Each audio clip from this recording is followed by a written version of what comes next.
दोस्तों, आज आप सुनेंगे सुरेंद्र मोहन पाठक के सुनील सीरीज के उपन्यास नकाब का 5वां और आखिरी भाग।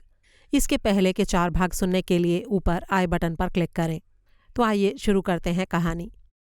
अगले दिन सुबह घर से ऑफिस जाने की बजाय सुनील बंदरगाह वाले एरिया में पहुंचा। उसे ये बात पहले ही पता चल चुकी थी कि अंकिता राजपाल इकबालपुर में जाकर पहले से बनाए गए प्रोग्राम के हिसाब से सेटल हो चुकी थी। कस्टम हाउस की विशाल लॉबी में प्रवेश द्वार के करीब फुटपाथ पर पनवाड़ी का एक स्टॉल था।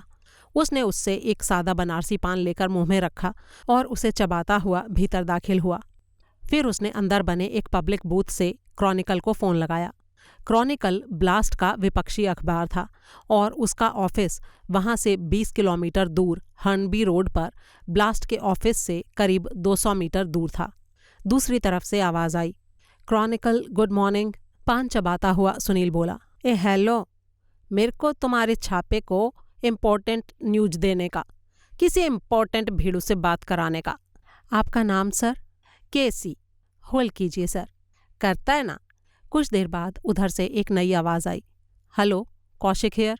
कौशिक, तुम छापे का इम्पोर्टेंट भीड़ू?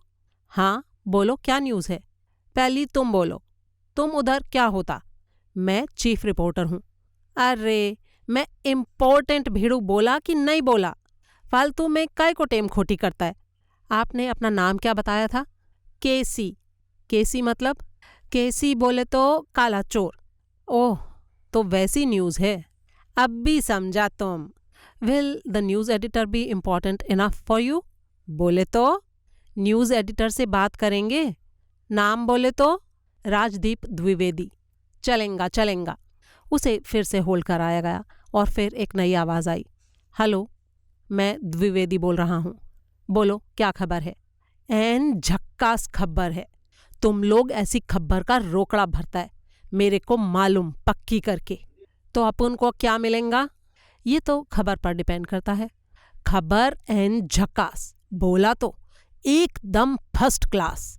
तुम्हारी तरह यहाँ जो भी फ़ोन करता है वो अपनी टिप को फर्स्ट क्लास ही बोलता है, लेकिन आधी बार खबर या तो किसी काम की नहीं होती या पहले से हमें मालूम होती है।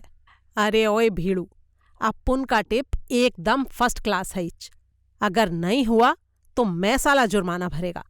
अच्छा ठीक है, खबर बोलो। बोलता है, लेकिन तुम न्यूज एडिटर है, ये सोच के बोलता है कि तुम हमको चीट नहीं करेगा।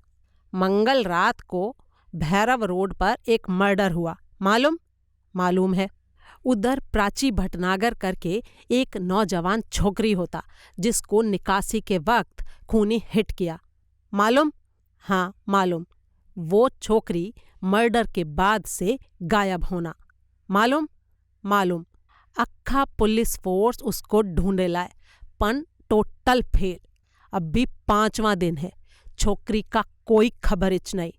तो अगर तुम्हारे छापे को प्राची भटनागर का खबर लगे, पुलिस से पहला खबर लगे और किसी से भी पहला खबर लगे, तो ये साला टॉप का न्यूज है कि नहीं?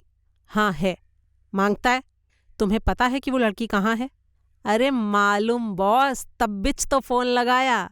अब भी बोलो, इस टॉप का न्यूज का कितना देता है? 5000। बोले तो 5000। अरे बाप, मैं थैंक यू बोलता है और ब्लास्ट को फ़ोन लगाता है, गुड बाय। अरे अरे रुको, लाइन मत काटना। तुम क्या चाहते हो ये बोलो। 20 रोकड़ा बहुत ज़्यादा है। अच्छा चलो 15। 15 भी ज़्यादा है। ठीक है, 10 पर क्लोज करो वरना फ़ोन कट करता है। अच्छा ठीक है, 10। अपुन का नाम केसी। छापे में खबर देखेगा तो पैसा कलेक्ट करने आएगा। न्यूज एडिटर राजदीप द्विवेदी से। गच्चा तो नहीं देगा ना भीड़ो? थोबड़ा देख के ये तो नहीं बोलेगा कौन केसी, कैसा डील? हमारे यहाँ ऐसा नहीं होता। क्रॉनिकल एक नेशनल अखबार है, यहाँ ऐसी खबरें आती रहती हैं और ऐसे सौदे होते रहते हैं। अब जल्दी बताओ, कहाँ है प्राची भटनागर? बोलता है, नोट करने का। छोकरी इकबालपुर में है, Mangaldas estate, unit 18B, Jaynagar, Iqbalpur. और वो कब से है वहाँ पर? अरे भीड़ू, जब से गायब हुआ होएगा तब से होएगा ना। मेरे को तो अभी अर्ली मॉर्निंग पता चला। कैसे पता चला? अब भी बोले तो आम खाने का या पेड़ गिनने का? अच्छा तुम हो कहाँ पर, राजनगर में या इकबालपुर में? ये सब बात करके अपन टाइम खोटी करना नहीं मांगता, कट करता है। जब जरूरत होएगा तो मैं खुद फोन लगाएंगा। और इतना कहकर सुनील ने फोन काट दिया। फिर उसने एक दूसरे पब्लिक बूथ से पुलिस हेडक्वार्टर का नंबर डायल किया और इंस्पेक्टर प्रभुदयाल से बात करने की इच्छा जाहिर की। जब वो फोन पर आया तो उसने रिसीवर पर रुमाल डाल लिया, पान की पीक से मुंह भर लिया और आवाज पहले से भी ज्यादा बिगाड़ कर बोला, खबरी बोलता हूँ साहब, क्रॉनिकल वालों ने प्राची भटनागर का अता पता निकाल लिया है। वो इकबालपुर में कहीं पर है और क्रॉनिकल की एक टीम उसका एक्सक्लूसिव इंटरव्यू लेने के लिए रवाना होने वाली है। जिसको वॉच करके रखोगे तो सीधे प्राची भटनागर के पास ही पहुंच जाओगे। इतना कहकर उसने लाइन काट दी। फिर ठीक 10:30 बजे वो कस्तूरी लाल ज्वेलर्स के शोरूम पर पहुंच गया। जब उसने वहां के मालिक को बताया कि वो जवाहर सक्सेना के मर्डर के सिलसिले में वहां आया है तो वो थोड़ा गंभीर हो गया। क्या बात है, कोई प्रॉब्लम है क्या? सुनील ने पूछा। नहीं नहीं, प्रॉब्लम तो कोई नहीं। असल में उस सिलसिले में मुझे भी पुलिस हेडक्वार्टर बुलाया गया था, सुनील ने जवाब दिया। सच पूछिए सेठ जी, तो मैं भी उसी बारे में आपके पास हाजिर हुआ हूँ। संजीव सहगल साहब मेरे भी जानने वाले हैं। उन्होंने ही मुझे बताया था कि आप स्पेशलिटी ज्वेलर हैं और उनकी वो खास अंगूठियां आप ही की कारीगरी हैं। क्या बुधवार सुबह को संजीव सहगल इसी काम के लिए आपके पास आए थे? सेठ कस्तूरीलाल पहले तो थोड़ा हिचकिचाया, लेकिन फिर सुनील के जोर देने पर सारी बात बताने के लिए राजी हो गया। उसने बताना शुरू किया। मंगलवार सुबह शोरूम खुलने के टाइम से पहले ही सहगल साहब यहाँ मौजूद थे और बंद शटर के सामने बेचैनी से चहलकदमी कर रहे थे। वो मूंगे की अंगूठी बनवाना चाहते थे। उन्होंने हमें बताया कि उनकी मूंगे की अंगूठी खो गई थी और उसको फौरन रिप्लेस किए जाने की ज़रूरत थी। क्या उन्होंने आपको ये बताया था कि अंगूठी कब खोई थी और कहाँ खोई थी? जी हाँ, बताया था। वो पिछली रात को यानी सोमवार की रात को खोई थी।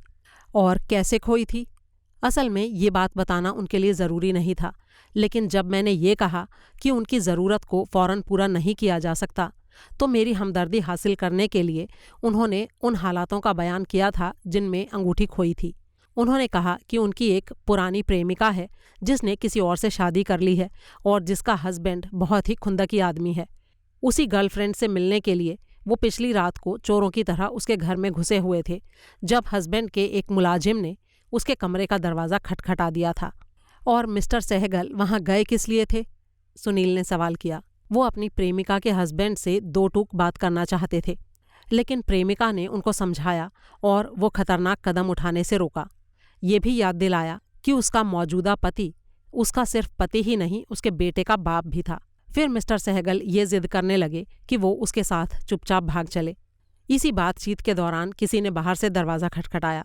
औरत ने कह दिया कि वो बाथरूम में है ताकि उसे फौरन दरवाज़ा ना खोलना पड़े और उतनी देर में मिस्टर सहगल को खिड़की के रास्ते भागने का मौका मिल जाए। और उसी भागने की कोशिश में उनकी जेब से मूंगे की वो अंगूठी वहीं कहीं गिर गई जो उन्होंने स्टैंड बाई के तौर पर अपने पास रखे हुई थी और जिसे 2 घंटे बाद यानी कि रात के 12 बजे उनको पहनना था। अब उनको ये अंदेशा था कि वो अंगूठी उनकी प्रेमिका के हस्बैंड के हाथ लग सकती थी और उससे उनकी शिनाख्त हो सकती थी और इसी वजह से उस औरत के लिए भी भारी मुसीबत खड़ी हो सकती थी। इसीलिए उनको फ़ौरन उस खोई हुई अंगूठी की रिप्लेसमेंट चाहिए थी ताकि अगर कोई ऐसी नौबत आ जाए तो वो ये दावा कर सकें कि उनकी अंगूठी तो उनके पास थी। अगर वो कहानी ना चल पाती तो वो कह देते कि किसी ने उनकी अंगूठी चोरी कर ली थी और उसकी जगह उसकी डुप्लीकेट नकली अंगूठी रख दी थी और अब वो चोर वो नकली अंगूठी को प्लांट करके उनके लिए मुसीबत खड़ी कर रहा था। लेकिन रिप्लेसमेंट के लिए जेन्युइन अंगूठी जैसी दूसरी अंगूठी हमारे पास स्टॉक में नहीं थी। उसे बनाने में कम से कम 2 दिन चाहिए थे। इसीलिए वो मूंगे की एक आम अंगूठी लेने के लिए तैयार हो गए, लेकिन हम उनकी वो ज़रूरत भी पूरी नहीं कर सके क्योंकि वैसा मूंगा हमारे पास अवेलेबल नहीं था और इंतज़ार करने का समय उनके पास नहीं था। तब उस समस्या का हल उनको ये सूझा कि वो अपनी स्टोरी किसी भी अंगूठी से सेट कर लेंगे। वो कह देंगे कि असल में उनकी हीरे की अंगूठी चोरी गई है जिसमें से हीरा निकालकर किसी ने मूंगा जड़ दिया और उसे उस औरत के बेडरूम में प्लांट कर दिया। सुनील ने सवाल किया। अच्छा, तो इस तरह उसने आपसे हीरे की अंगूठी हासिल की। हेडक्वार्टर में ऐसी एक हीरे की अंगूठी आपको दिखाई भी गई होगी जो कि उन लोगों ने किसी और कत्ल के सिलसिले में किसी और लाश की मुट्ठी में से बरामद की थी। क्या आपने उस अंगूठी की शिनाख्त उस अंगूठी के तौर पर की थी जो आपने मंगलवार सुबह मिस्टर सहगल को दी थी? जी नहीं, वो हमारी सप्लाई की हुई अंगूठी थी ही नहीं। आप ये बात गारंटी से कैसे कह सकते हैं? वो इसलिए क्योंकि हमने सहगल को कोई अंगूठी सप्लाई की ही नहीं थी। उनकी कहानी सुनने के बाद मुझे ये लगा कि वो पंगे वाला काम था जो हमें नहीं करना चाहिए, इसलिए मिस्टर सहगल हमारे यहाँ से नाउम्मीद होकर ही गए थे। हीरे की कोई अंगूठी अगर उन्होंने उस रोज़ खरीदी थी तो कहीं और से किसी और ज्वेलर से खरीदी होगी। सुनील कुछ देर खामोशी से इस बात पर विचार करता रहा, फिर बोला, पुलिस ने आपको जो मूंगे की अंगूठी दिखाई थी उसकी शिनाख्त आपने अपनी विशिष्ट कारीगरी के तौर पर की थी? जी हाँ। आपने पुलिस को ये बोला था कि वो उन्हीं 7 अंगूठियों के सेट का हिस्सा थी जो आपने संजीव सहगल के लिए उनके ऑर्डर पर तैयार करवाई थी? जी हाँ। और सहगल अपनी खोई हुई अंगूठी को रिप्लेस करने के लिए आपके पास मंगलवार को सुबह आया था? जी हाँ। आपको इस सिलसिले में कोई गलती तो नहीं लग रही है सेठ जी? गलती? कैसी गलती? हो सकता है सहगल असल में बुधवार की सुबह आया हो। पुलिस भी इसी बात पर जोर दे रही थी। वो भी बार बार यही कह रहे थे कि मुझे कोई गलती तो नहीं लगी है, लेकिन मैं सिर्फ 4 दिन पहले की बात भला कैसे भूल जाऊंगा? आपने पुलिस को जिद करके ये कहा था कि सहगल आपके पास मंगलवार को सुबह आया था, बुधवार को नहीं आया था। जी हाँ। और उन्होंने आपकी बात पर यकीन कर लिया था? उन्होंने इस बारे में सवाल पूछना बंद कर दिया था, यानी कि यकीन नहीं किया। मुझे तो यही लगा था। जी हाँ, क्योंकि यकीन करने से सहगल के खिलाफ पुलिस का केस कमज़ोर पड़ जाएगा। कत्ल मंगलवार की रात को हुआ था और पुलिस की थ्योरी है कि कत्ल के दौरान ही मूंगे की वो अंगूठी सहगल की उंगली से उतरकर मकतूल के हाथ में आई है। अब आप देख लीजिएगा, पुलिस इसी बात पर जोर देगी कि सहगल के आने के दिन के बारे में आपको गलती लगी है। अच्छा ये बताइए कि आपको एक दूसरे मर्डर केस से ताल्लुक़ रखती जो हीरे की अंगूठी दिखाई गई थी, उसके बारे में आप क्या कहते हैं? वो आपके यहाँ की नहीं थी, ये तो आपने बताया। इसके अलावा उसके बारे में आपकी और क्या राय है? सेठ कस्तूरीलाल ने जवाब दिया, वो तो एक मामूली सी अंगूठी थी जिसका हीरा एकदम नकली था। कोई भी जौहरी एक ही नज़र में ये बता सकता है। दूसरी बात, वो एकदम नई थी, इतनी नई कि कभी पहनी ही नहीं गई थी। एक आध बार भी नहीं? सुनील ने पूछा। बिल्कुल नहीं। दरअसल हम लोग एक ही नज़र में देखकर इस तरह की बातों को समझ जाते हैं। 22 कैरेट की उस अंगूठी पर जो पॉलिश थी वो 24 कैरेट की थी, जो ये साबित करती थी कि वो काम किसी चालू ज्वेलर का था। सही कारीगरी में पॉलिश उतने ही कैरेट की होनी चाहिए जितने की अंगूठी हो। 24 कैरेट की पॉलिश वाली अंगूठी थोड़ी देर पहनकर भी अगर उतार दी जाए तो रिंग की अंदर की तरफ से पॉलिश की चमक में फ़र्क आ जाता है, जो पारखी निगाह आसानी से पहचान सकती है। उस अंगूठी की पॉलिश में कोई फ़र्क नहीं था, जिससे साफ साफ साबित होता है कि उसे कभी भी पहना नहीं गया था। क्या ये बात आपने पुलिस को भी बताई थी? जी हाँ, बताई थी। और उन्होंने क्या प्रतिक्रिया की? वो काफ़ी हैरान थे कि ऐसी ब्रांड न्यू अंगूठी दूसरी लाश की मुट्ठी में क्या कर रही थी। अच्छा ठीक है, एक आखिरी सवाल सेठ जी, आपके ख्याल से क्या सहगल कातिल हो सकता है? अरे ये दिल का मामला है बेटा, कुछ भी हो सकता है। जी धन्यवाद। इतना कहकर सुनील वहाँ से रुखसत हो गया। शाम को 4 बजे वो पुलिस हेडक्वार्टर पहुँचा। अर्जुन उसे लॉबी में ही मिला। आपने बुलाया गुरुजी और मैं हाजिर हो गया, उसने कहा। शाबाश अर्जुन, अब जो मैं कहता हूँ उसे गौर से सुन। यहाँ मुझे प्रभुदयाल के ऑफिस में जाना है। मैंने एक ऐसी चाल चली है, यूँ समझ लो कि बस एक बड़ा पंगा ले लिया है, जिसके बारे में मुझे ये अंदेशा है कि वो उल्टा पड़ सकता है। हो सकता है मुझे यहीं बिठा लिया जाए। तुम आधा घंटा मेरा इंतज़ार करना। अगर उतनी देर में मैं तुमको लॉबी में वापस ना दिखाई दूँ तो तुम प्रभुदयाल के कमरे में पहुँचना और देखना कि वहाँ पर क्या चल रहा है। और अगर मुझे किसी ने घुसने नहीं दिया गुरुजी तो ऑफिस जाके रॉय को खबर करना। वो ज़रूरी समझेगा तो आगे मलिक साहब को बोलेगा और एडवोकेट कुंडू को भी खबर करना। समझ गए? जी हाँ। फिर सुनील पहली मंजिल पर पहुंचा और इंस्पेक्टर प्रभुदयाल के कमरे में दाखिल हुआ। प्रभुदयाल के पास उस वक्त सुरेश कुंद्रा बैठा हुआ था। उसे देखते ही इंस्पेक्टर के चेहरे पर हैरानी के भाव उभर आए। सुनील ने सहज भाव से कहा, नमस्ते माई बाप। तुम्हारी खैर नहीं, इस बार तो पक्का तुम्हारी खैर नहीं। अगर हुजूर की इजाज़त हो तो बैठ के पता कर लूं कि इस बार मेरी खैर क्यों नहीं है। हाँ हाँ, बैठ जाओ। और तुम्हारी जानकारी के लिए बता दूं बच्चू कि मंगलवार रात को तो तुमने प्राची भटनागर को भैरव रोड से खिसका दिया था और बड़ी ही मासूमियत से मुकर गए थे। लेकिन इस बार हमने तुमको धर ही लिया है। अब तुम्हारी सारी पोल खुल चुकी है। जब तुमको ये लगा कि उस लड़की को यहाँ पर और छुपाए रखना अब मुमकिन नहीं है तो तुमने उसको इकबालपुर रवाना कर दिया। अब बोलो ज़रा, क्या तुम इस बात से मुकर सकते हो कि उसको इकबालपुर जाने के लिए प्लेन का टिकट तुमने मुहैया कराया, वहां छुपके रहने के लिए जो पैसा चाहिए था वो भी तुमने उसे दिया? क्या वो लड़की इकबालपुर में कहीं रह रही थी? सुनील ने बड़ी ही मासूमियत से सवाल किया। हाँ, जैसे तुम्हें मालूम ही नहीं है। Mangaldas estate, unit 18B, Jaynagar, Iqbalpur. कुछ पहचाना हुआ सा लगता है ये पता। आपने कैसे जाना? एक उड़ती चिड़िया ने बताया। तुम्हारी ही पसंद का जवाब है ना ये। तुम्हारी ही हिदायत पर अमल करते हुए वो वहां अंकिता राजपाल के फर्जी नाम से ठहरी हुई थी। बंसल ने जाकर उसे हिरासत में ले लिया। उसके बाद भी कमबख्त रट लगाई थी कि वो प्राची नहीं है, अंकिता है। लौटने को तैयार ही नहीं थी। जबरन लाना पड़ा, कोर्ट में पेश करके ट्रांजिट रिमांड लेना पड़ा। तब कहीं जाके बक के दी वो कि जो कुछ कर रही थी तुम्हारे कहने पर कर रही थी। उसने साफ ऐसा कहा? जी हाँ, सारी की सारी बातें कबूल कर लीं। अच्छा हुआ तुम आ गए, अभी तुम्हारे सामने भी कहेगी। बंसल अभी अभी प्लेन से वापस लौटा है, एयरपोर्ट पर लैंड कर चुकी है उनकी फ्लाइट।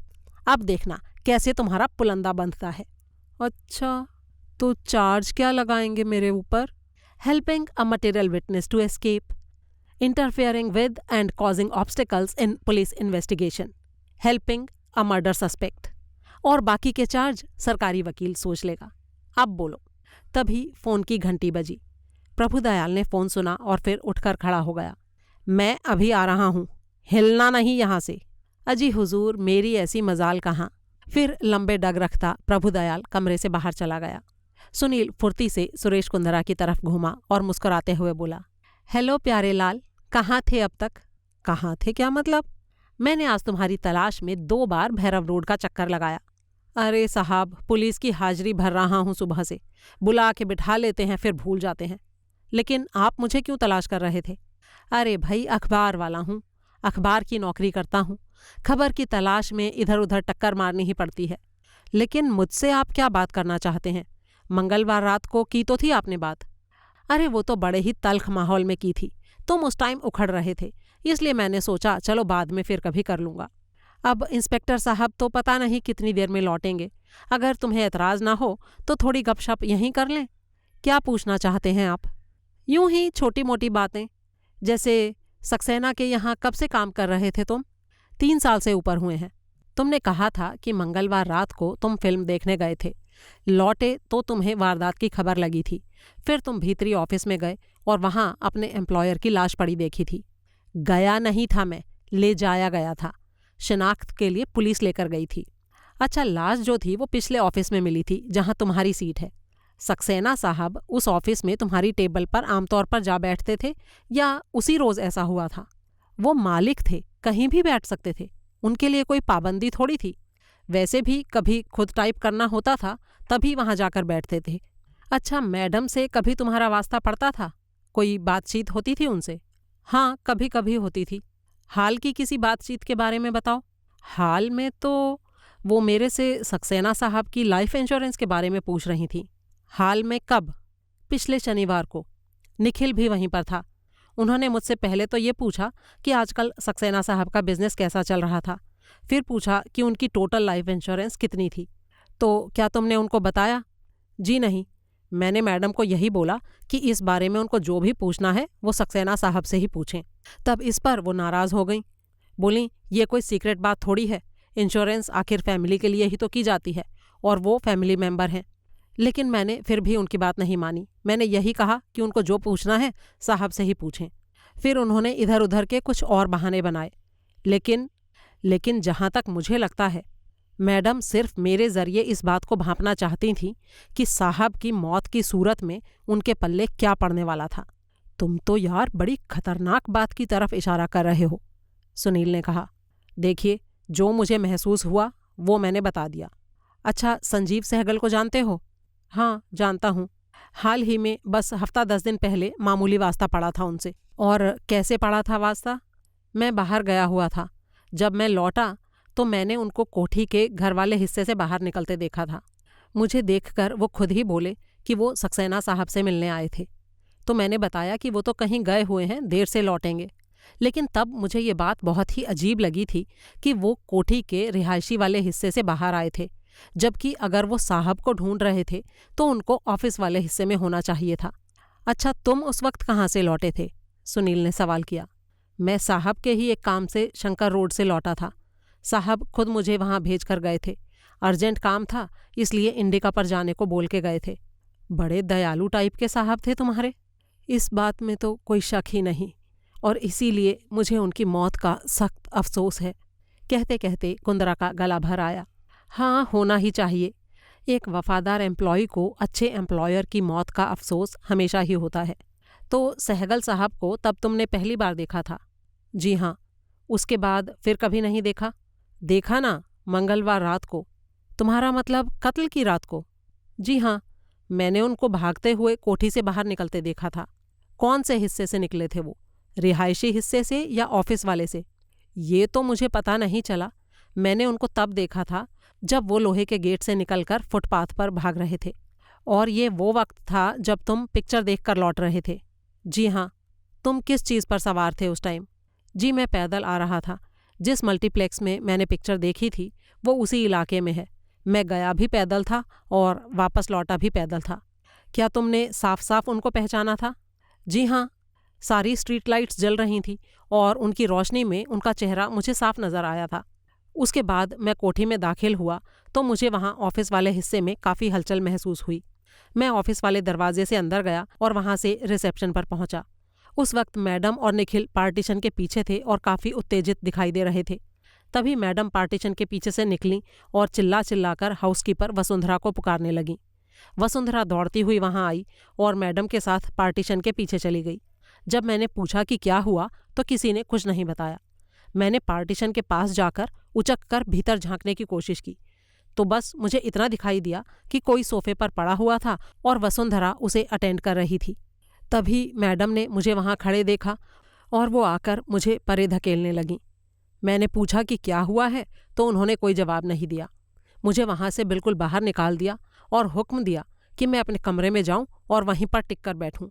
तो फिर तुमने क्या किया? मैं क्या करता, मैं अपने कमरे में चला गया।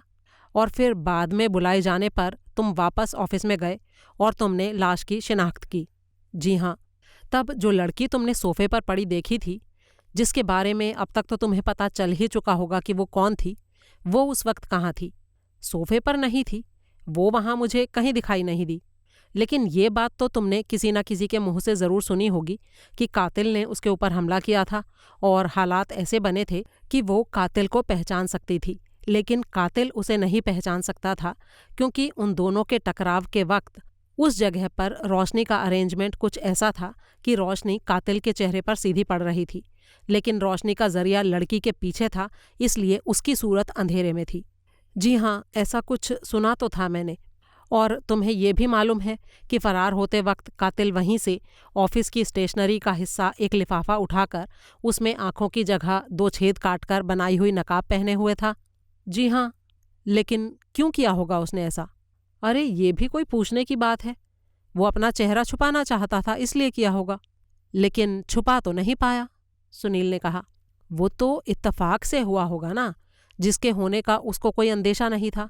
लेकिन लड़की का हाथ नकाब पर पड़ गया और नकाब फट गया। अगर ये हादसा ना हुआ होता तो क्या कातिल सेफ रहता? सुनील ने पूछा। हाँ, तब तो सेफ ही रहता। लेकिन कैसे?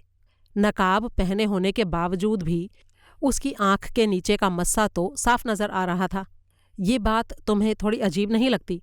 जी हाँ, लगती तो है। पुलिस के जो बैलिस्टिक एक्सपर्ट हैं उनका कहना है कि जिस गोली से मकतूल की जान गई वो उस गन से चली थी जो कंबल के नीचे छुपी हुई थी, और कंबल को गोली चलने की आवाज़ को दबाने के लिए इस्तेमाल किया गया था। है कि नहीं? जी हाँ, लोग ऐसा ही कह रहे हैं और अखबारों में भी यही लिखा है। वो तो ठीक है, लेकिन सवाल ये है कि कोई नकाबपोश हाथ में तह किया हुआ कंबल लिए, कंबल के नीचे गन छुपाए ऑफिस में कैसे दाखिल हो सकता था और बिना मरने वाले को हैरान किए, बिना कोई शक पैदा किए उसके सिर पर जाकर कैसे खड़ा हो सकता था? हाँ, हो तो नहीं सकता था, सुरेश कुंद्रा ने जवाब दिया। सुनील ने आगे कहा, लेकिन हालात का जायजा यही कहता है कि मकतूल भीतरी ऑफिस में तुम्हारी सीट पर बैठा था, जबकि बहुत करीब से कनपट्टी के साथ कंबल लगाकर, कंबल के साथ गन की नाल लगाकर उसे शूट कर दिया गया और वो कुर्सी से फिसलकर ढेर हो गया। उसने अपना बचाव करने की भी कोई कोशिश नहीं की, बचाव में हाथ पांव भी नहीं चलाए, यहाँ तक कि अपने कंधे पर मौजूद होल्स्टर में से अपनी गन निकालकर हमलावर पर तानने की कोई कोशिश भी नहीं की। वो तो ठीक है, लेकिन ये सारी बातें तुम मुझे क्यों बता रहे हो? ये सारी बातें तुमको पुलिस की नॉलेज में लानी चाहिए, सुरेश कुंद्रा ने कहा। असल में पुलिस मेरी बात सुनती कहाँ है? ये जो इन्वेस्टिगेटिंग ऑफिसर जो अभी यहाँ से उठ के गया है, मेरे से खुंदक खाता है, मेरी बात पर जरा भी ध्यान नहीं देता, सुनकर कान से मक्खी उड़ा देता है। इसीलिए तो तुमको सुनाकर मैं अपने मन की भड़ास निकाल रहा हूँ। तो उसके लिए मेरे जैसे आदमी से टक्कर मारने की क्या जरूरत है? तुम अखबार वाले हो, मन की भड़ास निकालने का पूरा जरिया है तुम्हारे पास। मुझे सुनाने की जगह अपने अखबार में छापो ताकि सारी दुनिया उसको पढ़े और सुने। अरे वो भी करूँगा प्यारेलाल, अभी तो एक आदमी को सुनाकर कन्फर्म करने की कोशिश कर रहा हूँ कि मैं इन बातों से उसको प्रभावित कर पाता हूँ कि नहीं। अगर ऐसा है तो मैं सर्टिफाई करता हूँ कि तुम्हारी बातों में दम है। Thank you Pyarelal. तभी प्रभुदयाल वापस लौट आया, चेहरे पर परम संतुष्टि के भाव लिए। उसके हाथ में एक अखबार था जिसे उसने सुनील के सामने फेंक दिया। ये क्रॉनिकल का शाम का संस्करण था, जिसके मुखपृष्ठ से अंकिता राजपाल की तस्वीर उसकी तरफ झांक रही थी। प्रभुदयाल चटखारे लेते हुए बोला, क्रॉनिकल के अलावा ये खबर कहीं नहीं छपी। ये ब्लास्ट के मुंह पर एक करारा तमाचा है। बहुत खबरें बनाते हो ना तुम। ये पहला मौका है जब खुद खबर बने हो बच्चू, वो भी अपने विपक्षी अखबार में। पूरा राइटअप पढ़ो, अच्छी खबर ली है उन्होंने तुम्हारी। साफ साफ नाम नहीं लिया, लेकिन बच्चा भी समझ सकता है कि ये जिक्र ब्लास्ट की नाक सुनील चक्रवर्ती का हो रहा है। ऐसी बदनामी आज से पहले तो नहीं हुई होगी तुम्हारी। सुनील ने अखबार उठाया और हेडलाइंस के नीचे का मैटर पढ़ने लगा। सुरेश कुंद्रा उसके कंधे पर से उचक कर अखबार पढ़ने की कोशिश करने लगा। अरे देता हूं ना यार, सुनील ने कहा। कुंद्रा खिसियाए भाव से हंसा और फिर सीधा होकर बैठ गया। सुनील ने पूरी खबर पढ़कर अखबार उसे थमा दिया। उसने अखबार लिया और खबर पढ़ने लगा। उससे पहले वो कई देर साथ में छपी हुई तस्वीर को देखता रहा। सुनील ने प्रभुदयाल से सवाल किया, तो मतलब पुलिस को क्रॉनिकल से पता लगा कि लड़की कहाँ पर थी? जी नहीं, अपनी कोशिशों से पता चला, प्रभुदयाल ने कहा। तो इसका मतलब क्रॉनिकल को पुलिस से पता चला। ऐसी तरफदारी क्यों इंस्पेक्टर साहब? जो खबर आपने क्रॉनिकल से शेयर की वो ब्लास्ट से भी तो कर सकते थे और बाकी अखबारों से भी तो कर सकते थे। सारे मीडिया से क्यों नहीं किया आपने? प्रभुदयाल ने जवाब दिया, अरे वो क्या है ना कि दरअसल इस सिलसिले में पुलिस की और क्रॉनिकल की कोशिश एक साथ कामयाब हुई थी। ये इत्तेफाक था कि क्रॉनिकल की टीम और हमारी टीम एक साथ इकबालपुर और मंगलदास एस्टेट पहुंचे थे जहां वो लड़की छुपी हुई थी। फिर क्रॉनिकल के हाथ बड़ी खबर लगी और आपके हाथ लगी लड़की। क्या लड़की ने कबूल किया है कि वो प्राची भटनागर है? नहीं, कहाँ किया। वो तो एक ही रट लगाए हुए थी कि वो अंकिता राजपाल है। लेकिन क्रॉनिकल की सॉलिड टिप थी कि वो प्राची भटनागर थी और हमारे पास भी यही सॉलिड टिप थी और कोई वजह ही नहीं थी उसका नाम बदलकर वहाँ रहने की। अच्छा खैर ये सब छोड़ो, तुम बताओ कि तुम यहाँ आए क्यों थे? मैं तो यही सक्सेना मर्डर केस के बारे में ही जानने आया था कि शायद पुलिस के पास कोई नई खबर हो। अब चलता हूँ। इतना कहकर सुनील खड़ा होने लगा। प्रभुदयाल ने उसे रोक लिया। जी नहीं, लड़की के यहाँ आने तक तुम यहाँ से नहीं जा सकते। सुनील ने थोड़ी ड्रामेबाजी की और फिर आराम से कुर्सी पर बैठ गया। थोड़ी देर बाद अति उत्तेजित सब इंस्पेक्टर बंसल अंकिता राजपाल के साथ वहां आ पहुंचा। अंकिता ने संदेह भरी नजरों से प्रभुदयाल की तरफ देखा, फिर कुंद्रा की दिशा में एक नज़र दौड़ाई जो उस वक्त भी अखबार पढ़ रहा था। उसको अपने आगे से अखबार हटाता न पाकर उसकी निगाह वहां से भटकी तो सुनील पर पड़ी। उसके होठों पर एक खेद भरी मुस्कुराहट आ गई और फिर लुप्त हो गई। प्रभुदयाल ने सख्ती से कहा, तो ये है वो लड़की? यस सर, बंसल ने बड़े ही तत्पर स्वर में कहा। प्रभुदयाल ने अंकिता को बैठने का इशारा किया और उसने बैठते हुए सुनील की तरफ झुककर फुसफुसाकर कुछ कहने की कोशिश की। प्रभुदयाल ने कर्कश स्वर में कहा, none of that, look at me. तुमसे जो पूछा जाए उसका एकदम सच सच जवाब देना है। झूठ बोला तो तुम्हारी बहुत दुर्गति होगी। क्या होगा? अंकिता ने बड़ी ही दिलेरी से कहा। जेल जाओगी, और क्या होगा?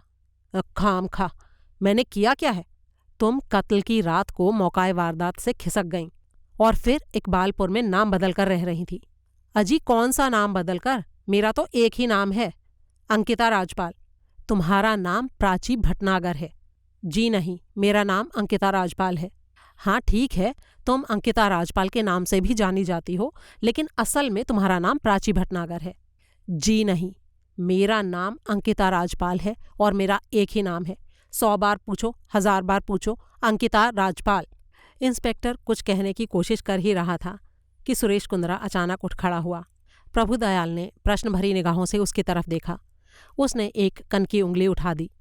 प्रभुदयाल ने सहमति में सिर हिलाया और बोला, टॉयलेट गलियारे के बाएं सिरे पर है। अखबार को मेज पर रखकर कुंद्रा वहां से चला गया। प्रभुदयाल फिर से लड़की की तरफ मुखातिब हुआ और बोला, देखो, मंगलवार रात को जवाहर सक्सेना के कत्ल के वक्त के आसपास तुम उसके घर में थीं, ये बात तो कबूल करती हो ना? कौन जवाहर सक्सेना? अंकिता ने कहा। अखबार पढ़ती हो? कभी कभी पढ़ती हूँ। गुरुवार के अखबारों में जवाहर सक्सेना नाम के एक आदमी के कत्ल की खबर पढ़ी थी? जी नहीं।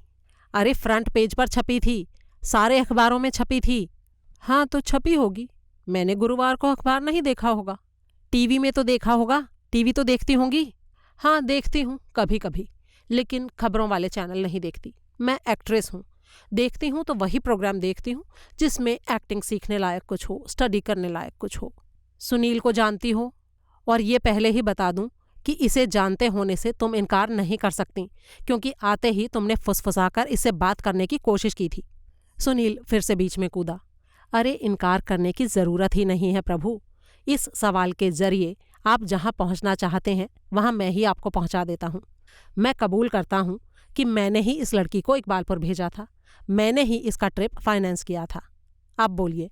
प्रभुदयाल का मुंह लटक गया और वो हक्का बक्का सा सुनील का चेहरा देखने लगा। फिर उसने लड़की से फिर से सवाल किया, निखिल सक्सेना को कब से जानती हो? उसके साथ तुम्हारे कैसे ताल्लुकात हैं? लड़की ने कसकर होंठ भींच लिए।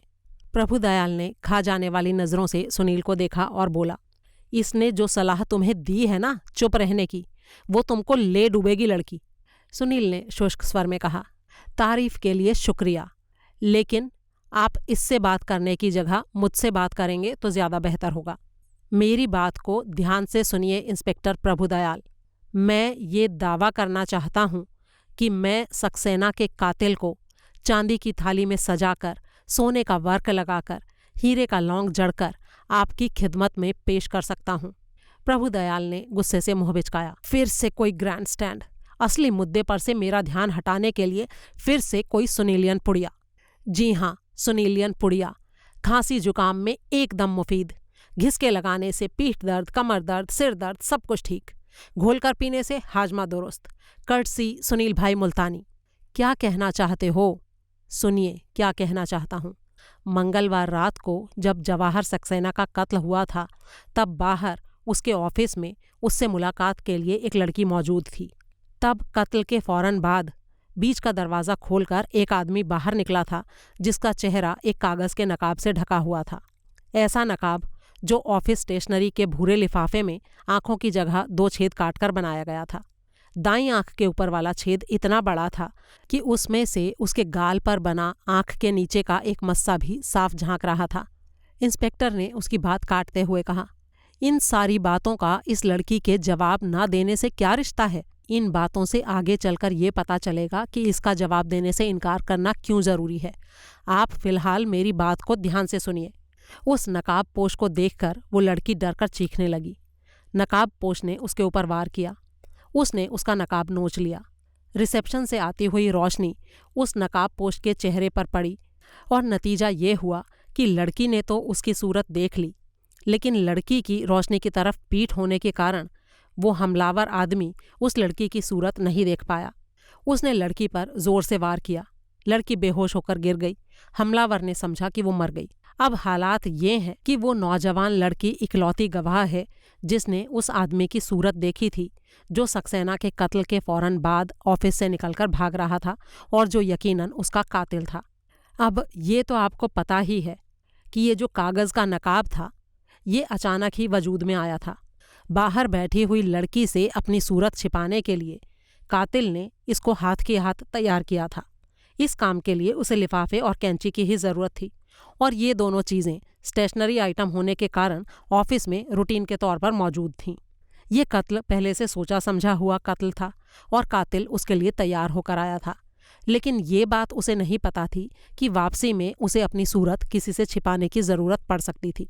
इसीलिए उस काम के लिए वो तैयार होकर नहीं आया था। अगर आया होता तो कागज़ के नकाब से कहीं ज़्यादा बेहतर और मजबूत कोई दूसरा नकाब साथ में लेकर आया होता।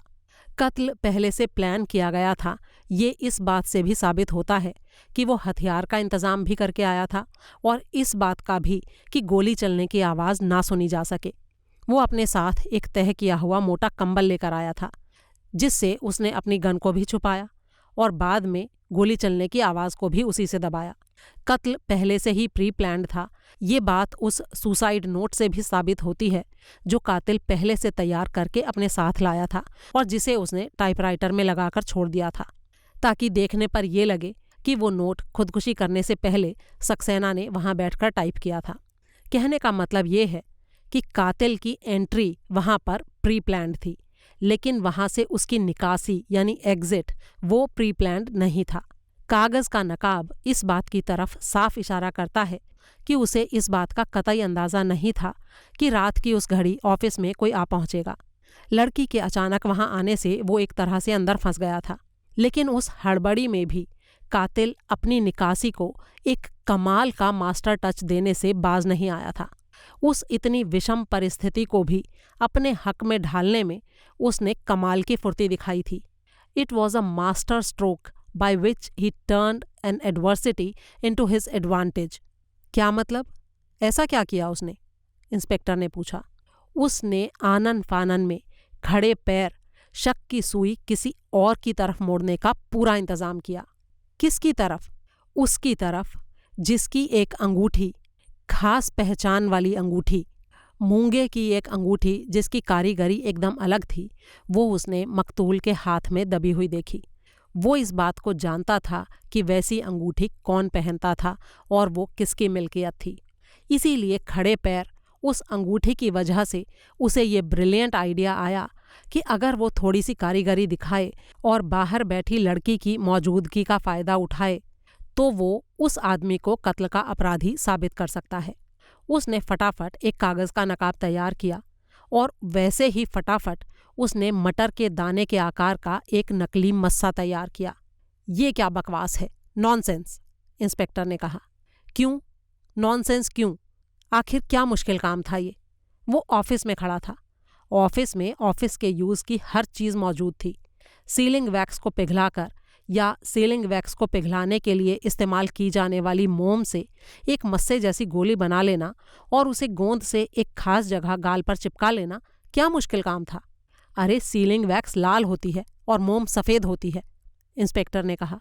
जी हाँ, होती है, लेकिन गोली को स्टैंप पैड की स्याही से काला कर लेना क्या मुश्किल काम था?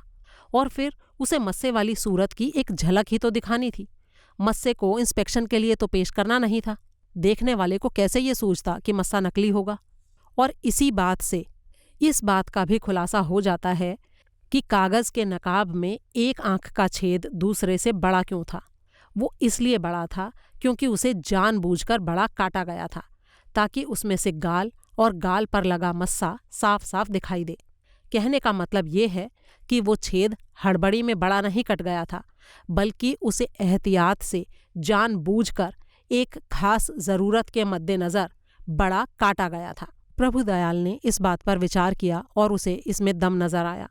उसने कहा, लेकिन वो अंगूठी क्यों थी मकतूल के हाथ में? वो उस वजह से नहीं थी जो शुरुआती दौर में पुलिस ने प्रोजेक्ट की थी। वो एक सेल्फ एडजस्टेबल सेल्फ फिटिंग अंगूठी थी जो किसी की छीना झपटी या हाथापाई के दौरान उंगली से नहीं उतर सकती थी। लेकिन वो अंगूठी संजीव सहगल की जेब में थी। इंस्पेक्टर ने कहा। जी नहीं, केस की अपनी थ्योरी में ये अमेंडमेंट पुलिस ने संजीव सहगल की गिरफ्तारी के बाद की थी, जब उनको अंगूठियों से ताल्लुक रखती स्टोरी की खबर लगी थी और ये पता चला था कि स्टैंड बाय के तौर पर एक अंगूठी संजीव सहगल अपनी जेब में रखता था। और अब आगे की बात सुनने से पहले जरा अपने दिल को थाम लीजिए बंदा परवर। इस केस से ताल्लुक रखती एक बात ऐसी है जो पुलिस को नहीं मालूम, लेकिन मुझे मालूम है, क्योंकि मैं इत्तफाक से पुलिस से पहले मौकाए वारदात पर मौजूद था। कातिल के फरार हो जाने के बाद वो लड़की जिसने कातिल का नकाब नोचा था और उसकी सूरत देखी थी, मेरी मौजूदगी में मेरे सामने होश में आई थी। फिर वो उठकर खड़ी हुई थी तो शायद उसे चक्कर आ गया था और गिरने से बचने के लिए उसने अपने हाथ आगे को फैलाए थे तो उसके दोनों हाथ पार्टीशन के कांच वाले हिस्से पर जाकर पड़े थे और इस तरह उस लड़की की 10 उंगलियों की छाप उस शीशे पर आ गई थी और वो छाप ब्लास्ट ने वहां से उठाई थी। क्या कहा तुमने? इंस्पेक्टर गुस्से से बोला।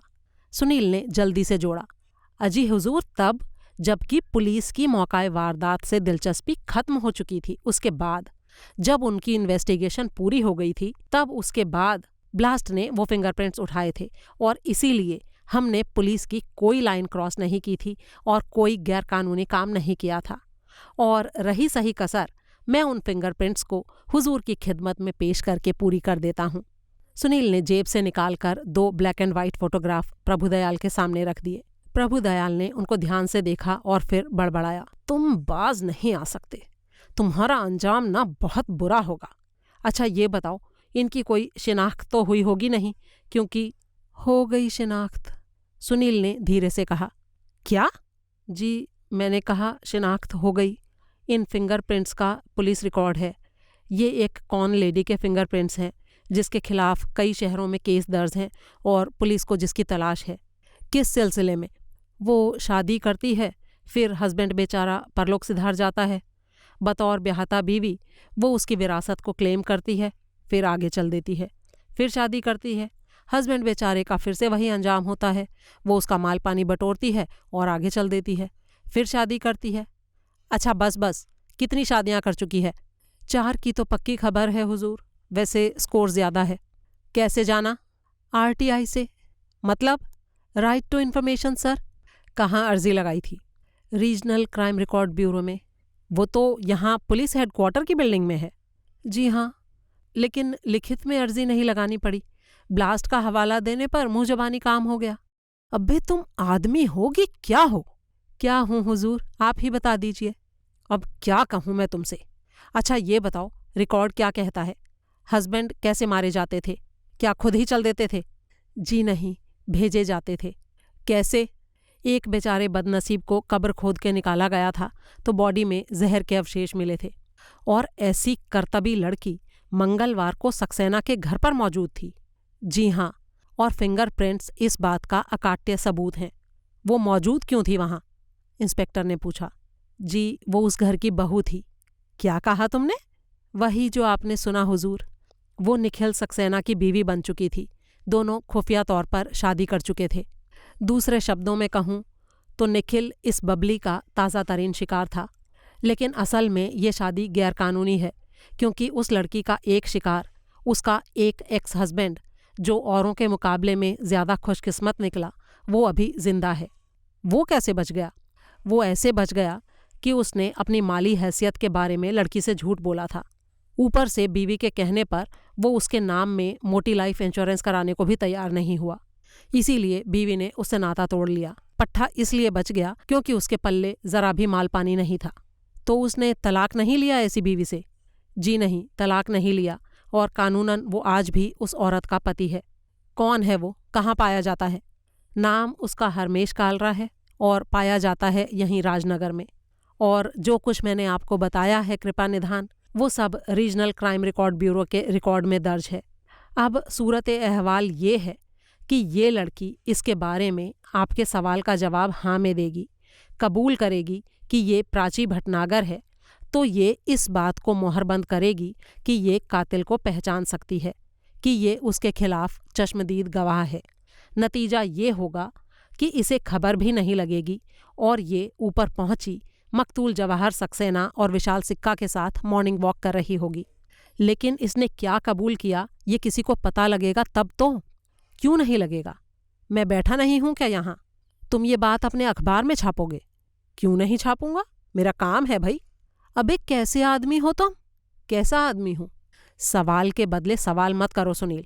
अभी तो जी जान से ये साबित करके हटे हो कि तुम इसके तरफदार हो और अब तुम इसके खिलाफ जाओगे। देखो इंस्पेक्टर, मेरी पहली और इकलौती निष्ठा ब्लास्ट के साथ है, जो ब्लास्ट के हित में है। उसके अलावा मैं और कुछ नहीं पहचानता, किसी को नहीं जानता।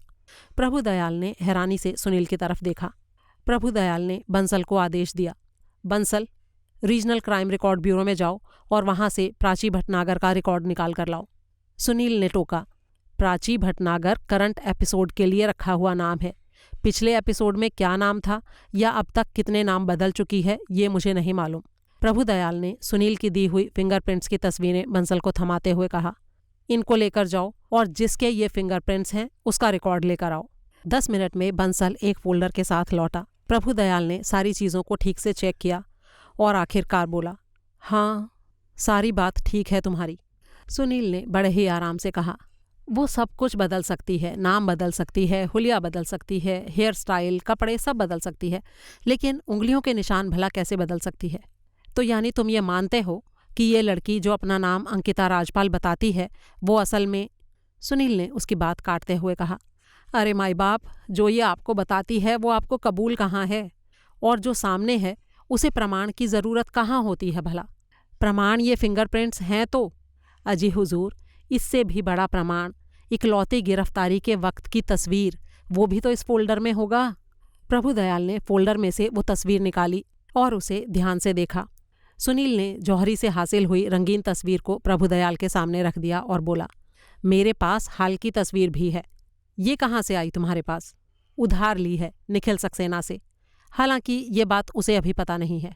तो साफ क्यों नहीं कहते कि चोरी की है? अच्छा ठीक है, लेकिन वापस लौटा दूंगा तो शिकायत नहीं करेगा। उसकी बीवी की पोल खोल कर मैंने उसे शहीद होने से बचाया है। और वैसे भी वो क्या करेगा या क्या नहीं, ये मेरा और उसका मामला है, मैं जानूं वो जाने। आप अपना काम करो ना।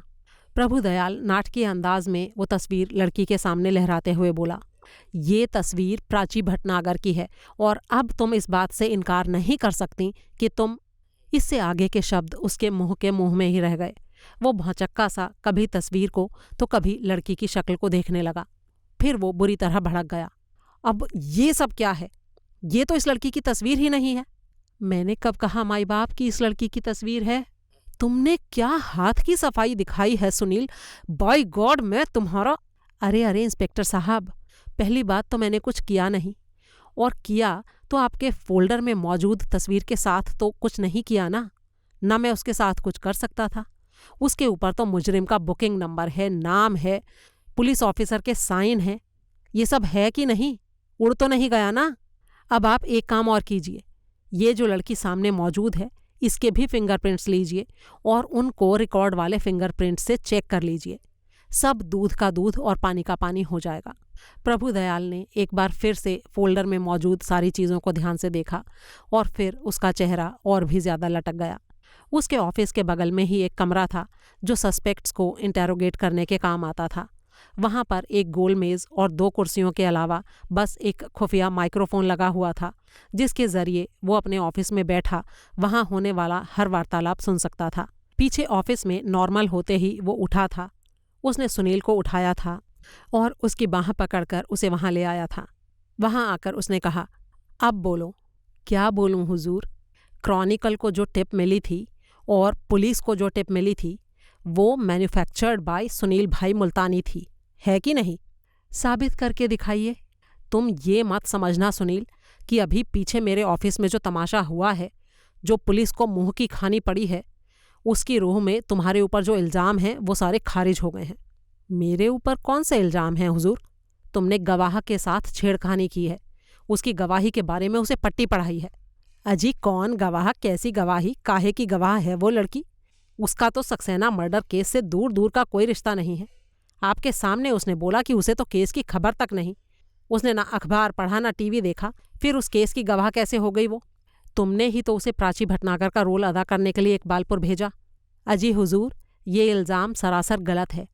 प्राची भटनागर तो मंगलवार की रात को तभी फरार हो गई थी जब वो भैरव रोड से यूथ क्लब के लिए रवाना हुई थी। तब तक तो मैं अंकिता राजपाल से मिला भी नहीं था। और ऊपर से आपका ये इल्ज़ाम भी सरासर गलत है कि मैंने उस लड़की यानी अंकिता को प्राची का रोल अदा करने के लिए इकबालपुर भेजा था। आप अभी उसे यहाँ बुला लो या खुद उसके पास जाकर पूछो कि क्या एक बार भी मैंने उससे ये कहा था कि वो पूछे जाने पर अपना नाम प्राची भटनागर बताए। बंसल से पता करो कि क्या वो मंगलदास एस्टेट के यूनिट 18B में प्राची भटनागर के नाम से बुक थी। पूछो बंसल से कि क्या लड़की ने हर पल हर घड़ी पुकार पुकार कर खुद को प्राची भटनागर बताए जाने का विरोध नहीं किया था। बार बार ये नहीं कहा था कि उसका नाम अंकिता राजपाल था। पुलिस को टिप मिली कि प्राची इकबालपुर में है और क्रॉनिकल की टीम उसका इंटरव्यू लेने के लिए वहां पहुंचने वाली है। बस पुलिस कूदकर उस बैंडवैगन में शामिल हो गई। अंधे के पीछे अंधा लगने वाली कहावत को चरितार्थ किया उन्होंने। क्रॉनिकल की गलत जानकारी को अथॉरिटी मान लिया और खुद की किसी तस्दीक को गैर जरूरी मान लिया। एक गुमनाम टिप के पीछे दौड़े दौड़े इकबालपुर पहुंच गए और आप लोग बिना सोचे समझे इस नतीजे पर कूदकर पहुंच गए कि वो लड़की प्राची भटनागर है। अरे थोड़ी तस्दीक करने की कोशिश तो की होती, थोड़ा तो दिमाग लगाते। ये बात सबको पता है कि जब कातिल भागा था तो उसने प्राची के सिर पर वार किया था, तेज वार। लड़की की कनपटी पर इतना बड़ा गूमड़ निकला हुआ था। 4 दिन में वो गूमड़ पूरी तरह से ठीक हो जाने वाला था क्या? यूं जल्दबाजी में कूदकर किसी भी नतीजे पर पहुंच जाने का यही हश्र होता है इंस्पेक्टर साहब। तुमने ये सारा तमाशा क्यों खड़ा किया सुनील? तुमने क्यों उस लड़की को अपने पल्ले से पैसा खर्च करके इकबालपुर भेजा? ये मेरा जाति मामला है इंस्पेक्टर साहब। यूं समझ लो वो मेरी माशूका है जिसके पीछे मैं भी इकबालपुर पहुंचने वाला था। लेकिन तुमने अपनी इस हरकत से जानबूझकर पुलिस को गुमराह करने की कोशिश की है। अजी हाँ, खामखा। मेरे गुमराह करने से अगर पुलिस गुमराह हो जाती है तो लानत है ऐसी पुलिस पर। और अगर मेरा इरादा तफ्तीश में कोई रोड़ा डालने का होता तो पुलिस अभी भी प्राची भटनागर की हकीकत से वाकिफ नहीं होती। और फिर दूसरी बात, उस लड़की को इकबालपुर से ज़बरदस्ती उसकी मर्जी के बिना पकड़कर यहाँ कौन लाया? क्या ये हकीकत नहीं है कि वो तो आना ही नहीं चाहती थी? पुलिस ने उसे ज़बरदस्ती वहाँ से यहाँ लाकर उसके कैरियर को बिगाड़ दिया। वो बार बार नहीं कह रही थी कि वो प्राची भटनागर नहीं है? इंस्पेक्टर ने एक ठंडी सांस लेते हुए कहा, बेटे मैं सब समझता हूँ। ये सारा का सारा तुम्हारा स्टंट है। ये एक सुनीलियन पुड़िया है जो कि अफसोस है कि मेरे ऊपर चल गई है। अब सीधे सीधे से बोलो कि ये सारा ड्रामा तुमने क्यों रचा है। एक शर्त पर बोलूँगा, तुम बिना किसी टोका टाकी के, बिना कोई सवालिया निशान लगाए मेरी पूरी बात ध्यान से सुनोगे और बीच में एक बार भी ये नहीं कहोगे तुम पछताओगे सुनील, जैसे हमेशा कहते रहते हो। बोलो, है शर्त मंजूर? और कोई रास्ता है क्या मेरे पास? चलो उगलो अब। सुनील ने अपनी बात कहनी शुरू की। तो सुनील भाई मुल्तानी शुरू करना चाहता है यहाँ से अपनी कहानी कि इस बड़ी बात की तरफ किसी की तवज्जो गई ही नहीं कि एक ही शख्स ऐसा था जिसे प्राची भटनागर से दहशत थी और वो शख्स वो था जिसने जवाहर सक्सेना का कत्ल किया था। उसकी ट्रेजेडी ये थी कि वो प्राची की सूरत को पहचानता नहीं था जबकि प्राची ने उसको अच्छी तरह से देखा था। लिहाजा ये बात उसकी शिनाख्त का जरिया बन सकती थी। अब अगर उस आदमी को ये पता लगता कि पुलिस ने प्राची को खोज निकाला है तो वो बड़े ही आराम से ये सोच सकता था कि उसकी कहानी खत्म होने के कगार पर थी और वो फरार होने की कोशिश कर सकता था। दूसरी काबिले गौर बात यह है कि भले ही बतौर कातिल उस आदमी ने संजीव सहगल के ऊपर सारा इल्ज़ाम थोपने की कोशिश की थी, लेकिन वो इतना नादान नहीं था कि ये बात ना समझ पाता कि सहगल की वो स्पेशल अंगूठी अपने आप उंगली से उतरने वाली नहीं थी और खुद उसके कत्ल करने के बाद अपनी अंगूठी को उतार कर लाश की हथेली पर रखने का तो सवाल ही पैदा नहीं होता था और ना ही कोई ऐसी संभावना थी कि हाथापाई में वो लाश के हाथ में आ गई होगी। कातिल के रोल में उससे ये भी उम्मीद नहीं की जाती थी कि शिनाख्त के निशान के तौर पर वो अपने गाल पर उगे मस्से की अहमियत ना समझता हो। अगर वो कातिल होता तो उसकी पूरी कोशिश होती उस मस्से को छुपाने की, ना कि उसकी नुमाइश करने की। नकाब बनाने के लिए कैंची से कागज़ का एक लिफाफा ही तो काटा जाना था जो कि 10 सेकंड का काम था। अगर एक बार गलती से उससे लिफाफे का छेद बड़ा कट भी गया होता तो वो दूसरा लिफाफा उठाकर उसको फिर से काट नहीं सकता था। लेकिन अगर कातिल सहगल नहीं था तो जाहिर था कि किसी ने उसे कातिल साबित करने की कोशिश की थी और नकली मस्सा गाल पर चिपकाकर जानबूझकर उस मस्से की नुमाइश की थी। मुझे ये बात सक्सेना के ड्राइवर कम हैंडीमैन विक्रम चटवाल से पता चली थी कि सोमवार रात को सहगल चोरों की तरह मैथिली से मिलने आया था और वहां से निकल भागने की अफरा तफरी में उसकी जेब से एक अंगूठी, मूंगा जड़ी हुई अंगूठी जो स्टैंड बाय के तौर पर उसकी जेब में थी, वो गिर गई थी, जिसे वहां से चुपचाप उठाकर चटवाल ने सक्सेना को सौंपा था। और वो इसलिए कि सक्सेना ने उसे मैथिली पर नजर रखने का काम सौंपा हुआ था। वही अंगूठी मंगलवार रात को कत्ल के वक्त सक्सेना के हाथ में थी, जिसकी एक दूसरी ही स्टोरी कातिल ने प्रोजेक्ट करने की कोशिश की। विक्रम चटवाल ने खुद मुझे बताया था कि उसको यहाँ हेडक्वार्टर में बुलाकर उसका लंबा बयान लिया गया था, इसलिए ये तो मुमकिन नहीं कि उस अंगूठी की असली स्टोरी पुलिस को मालूम ना हो। प्रभुदयाल ने धीरे से कहा, हाँ हमें मालूम था, उसकी अहमियत भी पता थी, इसीलिए तो गाल पर मस्से वाली बात को नज़रअंदाज करके हमने सहगल को रिहा कर दिया था। लेकिन जब दूसरा कत्ल हुआ विशाल सिक्का का और उसकी मुट्ठी में भी अंगूठी मिली तो फिर हमें उसे फिर से गिरफ्तार करना पड़ा और मैथिली से उसके रिश्तों के चलते मैथिली को भी गिरफ्तार करना पड़ा। ठीक है, लेकिन अब तो तुम जानते हो कि वो दोनों बेगुनाह हैं। हाँ, जान गया हूँ। और ये भी जान गए हो कि असली कातिल कौन है? प्रभुदयाल की भवों पर बल पड़ गए। सुनील ने एक ठंडी सांस लेते हुए कहा, तुम्हारा ध्यान कहीं और जान पड़ता है। मैंने कहा था ना कि कातिल प्राची भटनागर के रूबरू होना अफोर्ड नहीं कर सकता था। ऐसी नौबत आने पर उसके पास सिर्फ दो ही चॉइस होती, या तो वो लड़की का भी खून कर देता या फिर फरार हो जाता। उसने दूसरा विकल्प चुना। वो फरार हो गया? हैरानी से प्रभुदयाल की आंखें चौड़ी हो गईं। जी हाँ, फरार हो गया। अब पुलिस हेडक्वार्टर में गवाह का खून करने का हौसला तो कर नहीं सकता था ना, इसलिए। इतना कहकर सुनील ने अपनी कन की उंगली उठाकर दिखाई। प्रभुदयाल की आंखें चौड़ी हो गईं। वो तेजी से उठकर बाहर भागा। पीछे से सुनील के मोबाइल की घंटी बजी। लाइन पर अर्जुन था। उधर से आवाज आई, राजपुर सेंट्रल रेलवे स्टेशन से बोल रहा हूँ गुरुजी। सुनील जोर से भड़का, अबे क्या बक रहा है? मैंने तो तुझे दूसरा काम करने को दिया था। अरे सुनिए सुनिए महाराज, जो मैं आगे कहने जा रहा हूँ वो एन आपकी गली में है। I mean right up your alley. सुनेंगे तो गश खा जाएंगे। कोमा में भी पहुंच जाएं तो कोई बड़ी बात नहीं। अबे क्या बक रहा है? मैं ये बक रहा हूँ गुरुजी कि मैं उस वक्त लॉबी में ही था जब वो दौड़ते हुए सीढ़ियाँ उतरता हुआ ऐसे नीचे पहुंचा जैसे उसके पीछे आग लग गई हो। वो ऐसे बदहवास था जैसे भूतों की पूरी फैमिली देख ली हो। और वो हवा से बातें करता लॉबी से गुजरकर सीधा टैक्सी में जा सवार हुआ। अबे कौन, किसकी बात कर रहा है तू? सुरेश कुंद्रा गुरुजी। लेकिन मैंने तुझे दूसरा काम बताया था ना, उसे छोड़कर तू सुरेश कुंद्रा के पीछे क्यों लग गया? अरे उसकी हरकतें ही ऐसी थीं।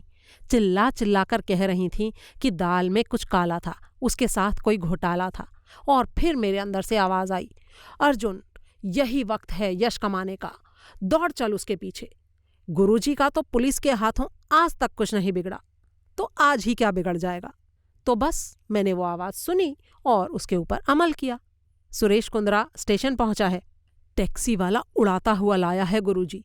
स्कूटर पर पीछा करना भी मुहाल हो गया था मेरे लिए। यहाँ आकर उसने पटना का टिकट खरीदा है। पक्का वो नेपाल पहुंचेगा। गाड़ी छूटने में 15 मिनट का टाइम है।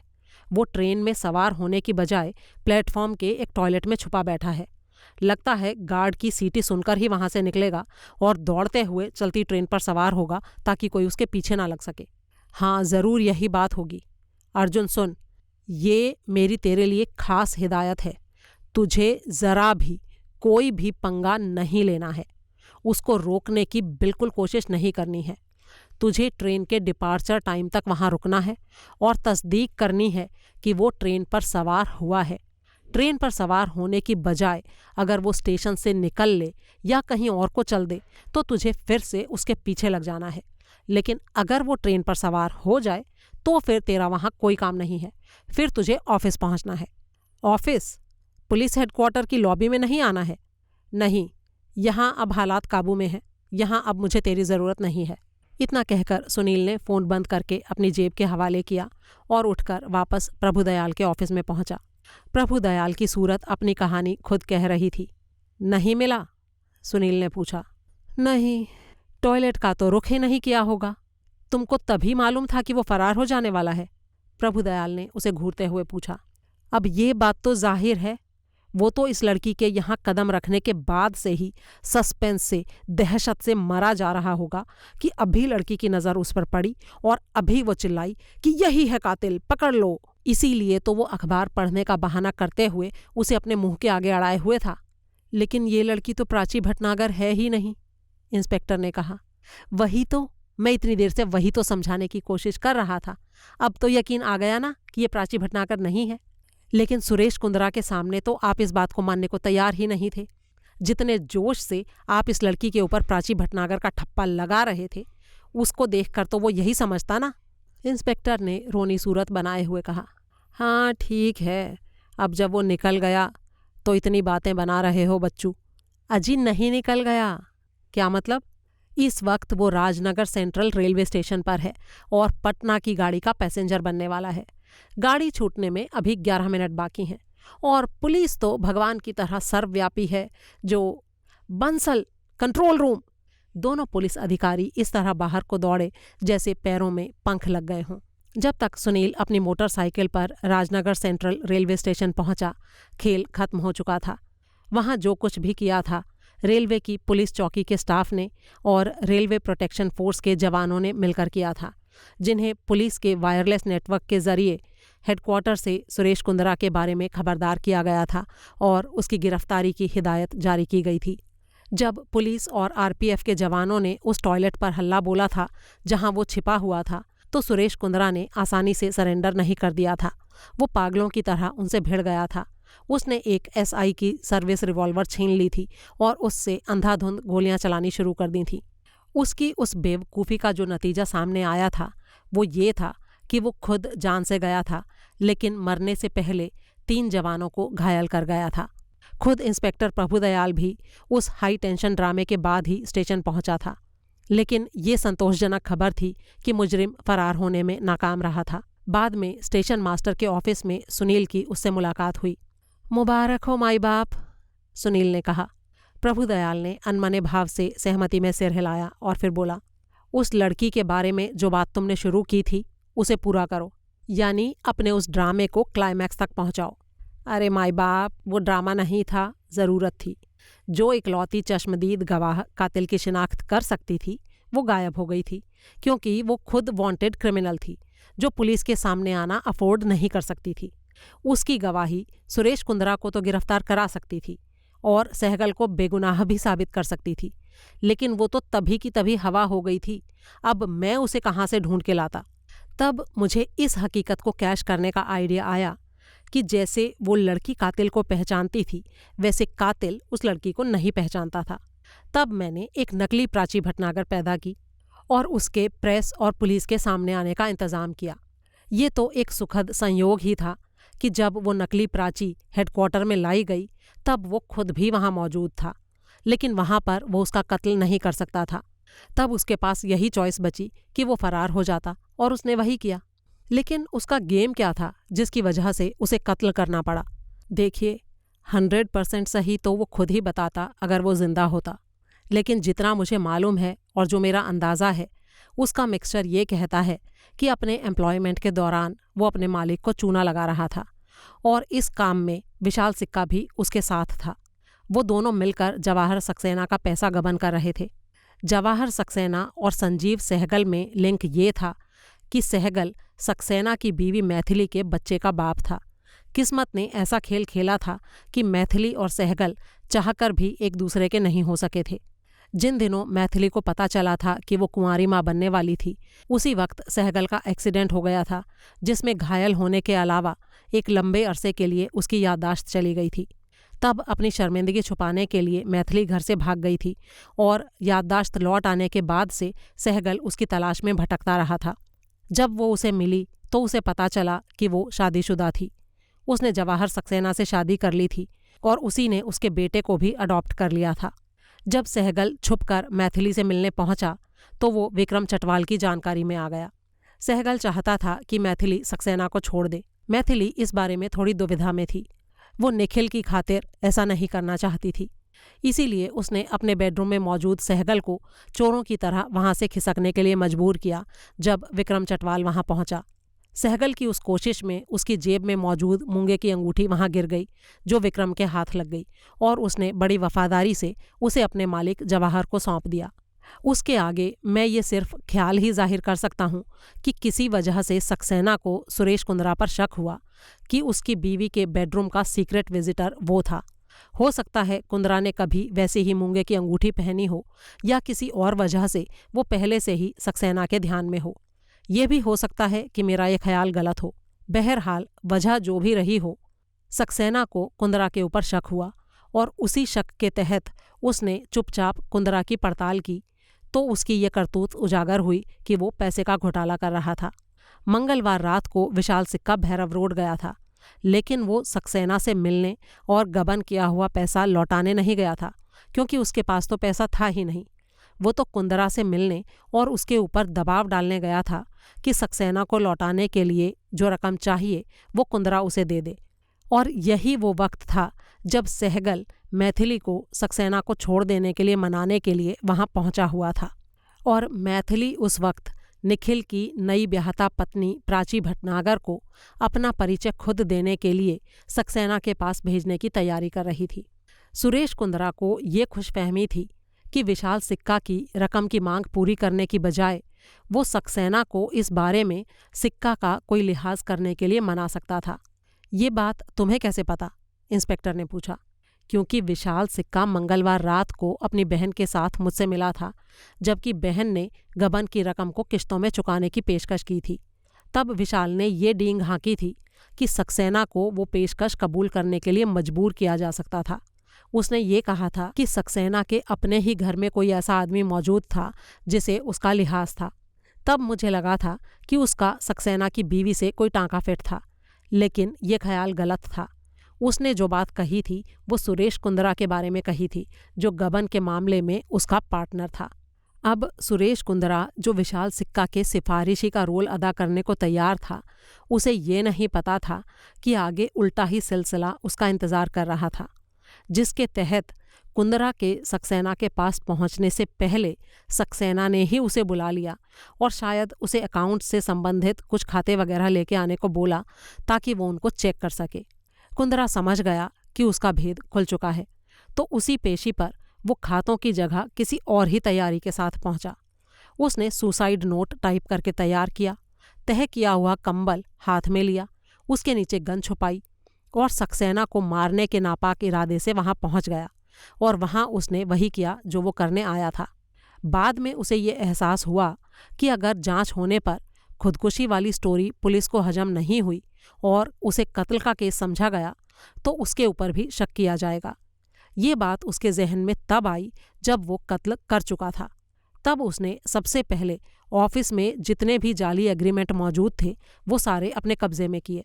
फिर बाहर इंतज़ार करती हुई लड़की को अपने हक में इस्तेमाल करने की अपनी स्कीम के तहत सहगल जैसा एक नकली मस्सा बनाकर अपने गाल पर चिपकाया, लिफाफा काट के नकाब बनाया जिससे वो मस्सा दिखाई देता रहे, और इस तरह से सहगल को फंसाने का पूरा इंतज़ाम करके वो वहाँ से बाहर निकला। लेकिन ये उसकी बदकिस्मती रही कि लड़की ने उसकी नकाब नोच ली। कुंद्रा के लिए ये बड़ा ही एंटी क्लाइमैक्स था कि इस तरह से उस लड़की ने उसकी शक्ल देख ली थी। डर के मारे उसने लड़की पर हमला किया। अपनी तरफ से उसने उसे मार डाला और फिर वहां से निकल भागा।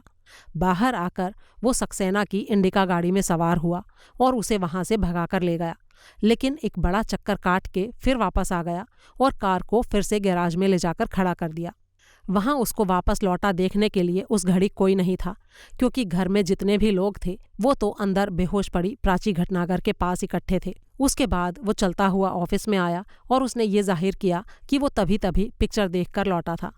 तब उसे पता चला कि जिस लड़की ने उसकी नकाब नोची थी वो उसके वार से मरी नहीं थी। अपने अधूरे काम को पूरा करने के लिए वो अंदर घुसने की कोशिश करने लगा, लेकिन मैथिली ने उसको ऐसा नहीं करने दिया। वो उससे इतनी सख्ती से पेश आई कि बहुत उछलने कूदने के बावजूद उसको लड़की की शक्ल देखने तक नहीं दी गई। फिर वो रिहायशी विंग में अपने कमरे में वापस लौटा, जहां वो सिक्का को इंतजार करता छोड़कर गया था और जहां सिक्का तब भी मौजूद था। मंगलवार रात को उस घर में विशाल सिक्का का मौजूद होना एक और तरीके से भी सिद्ध होता है। उस रोज सुबह जब वो दोनों भाई बहन मुझसे मिले थे, तो मैंने बहन को एक कागज के टुकड़े पर अपने घर का फ़ोन नंबर लिखकर दिया था। मंगलवार रात को कत्ल की बात आम हो जाने के बाद मैं सुरेश कुंद्रा से मिलने उसके कमरे में गया था, जो कि पहली मंजिल पर था। अपना वही कागज का पुर्जा मैंने कुंद्रा के कमरे में एक टेबल पर पड़ा देखा था। पूछे जाने पर उसने जवाब दिया था कि वो पुर्जा उसे मैथिली के कमरे के बंद दरवाजे के बाहर गलियारे में पड़ा मिला था। ये एक झूठा और शरारत भरा जवाब था, जिसके जरिए कुंद्रा ने बेकार में ही विशाल सिक्का का नाम मैथिली के साथ जोड़ने की कोशिश की थी। असलियत ये थी कि विशाल सिक्का कत्ल की रात कुंद्रा के कमरे में मौजूद था।